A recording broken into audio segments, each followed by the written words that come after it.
tout le monde et bienvenue à cette seconde partie rattrapage. Et nous allons attaquer sans plus attendre avec Valérian de Luc Besson.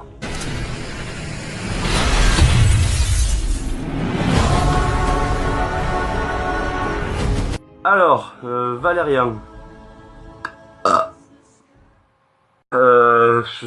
C'était super bof. Et Valérian, c'est un presque non pour moi. Et j'y ai vraiment cru au départ. Bon, évidemment, je reconnais qu'au niveau visuel et effets spéciaux, on s'en prend vraiment plein la gueule. C'est très coloré et très impressionnant à voir. Mais à quoi servent tous ces effets spéciaux quand un film est aussi vide ? À pas grand chose. Le film est à la fois vide et bordélique. Le scénario n'a ni queue ni tête et s'en mêle très souvent les pinceaux en mélangeant trop d'intrigues différentes dans la même histoire. Les personnages, en plus d'être mal interprétés, sont dénués d'intérêt, notamment le personnage de Valérian, qui est un gros connard égocentrique. Et au final, son personnage n'est vraiment pas attachant. Et ça fait mal au cul.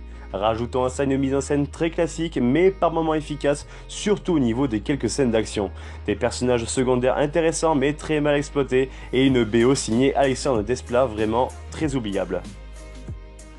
Second film, La planète des singes, Suprématie. Ensemble, singes forts.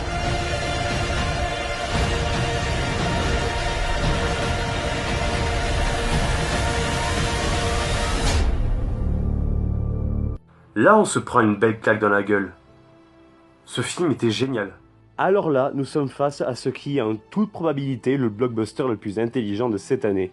Suite des deux chefs-d'œuvre d'action qui sont La planète des singes, les origines et l'affrontement, Suprématie vient conclure la trilogie de César avec brio. Le scénario est très efficace et parfaitement mis en scène par Matt Reeves, le réalisateur du second volet. Niveau visuel, nous sommes face à du très lourd. Ce film possède la meilleure motion capture que j'ai pu voir dans toute ma vie. Les singes sont juste bluffants et criants de réalisme. Au niveau des personnages, Woody Harrelson interprète un bad guy des plus convaincants, et César est toujours aussi attachant et charismatique. Bref, il faut absolument voir La planète des singes, Suprématie.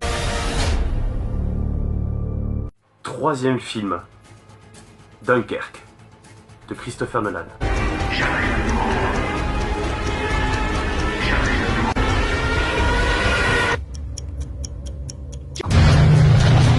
Il est...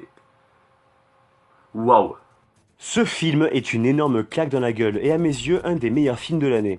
Le film nous raconte les événements de Dunkerque durant la Seconde Guerre mondiale où 400 000 soldats anglais restent bloqués sur les plages en attendant d'être rapatriés au pays. Et bordel de merde, ce film prend aux tripes.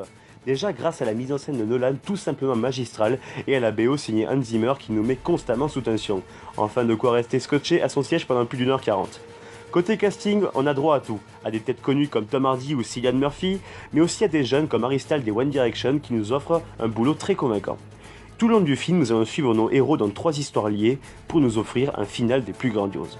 Enfin bref, Dunkerque est un très grand film et une très bonne expérience de cinéma, à ne passer à côté sous aucun prétexte. Donc voilà, c'est la fin de cette seconde partie rattrapage, j'espère que ça vous aura plu, et je vous dis à très bientôt pour la critique d'Atomic Blonde. Allez, bye.